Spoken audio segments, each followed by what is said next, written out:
Zee 24 तास एक पाऊल पुढे। गोव्यामध्ये मिड डे मील मधून विषबाधा झाल्याने 20 विद्यार्थ्यांना रुग्णालयात दाखल करण्यात आले। फोंड्यातल्या सेंट जोसेफ शाळेमधल्या विद्यार्थ्यांना मिड डे मील खाल्ल्यानंतर पोटदुखी आणि उलट्यांचा त्रास होऊ लागला, त्यामुळे त्यांना फोंड्यातल्या शासकीय रुग्णालयात दाखल करण्यात आलं। या सगळ्यांना अन्नातून विषबाधा झाल्याचा संशय व्यक्त होतोय।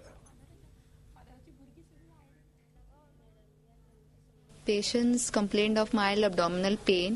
Out of 23, only one patient is admitted in our hospital who was a bit with loose motions and vomiting. Rest the 22 patients were kept for observation for 6 hours and were discharged at 4 o'clock. त्यांना food जे supply करतात ते self help group याच्याबद्दल आमचं investigation चालू आहे। एक शिवाबापा self help group आणि दुसरा कपिलेश्वरी सेल्फ हेल्प ग्रुप।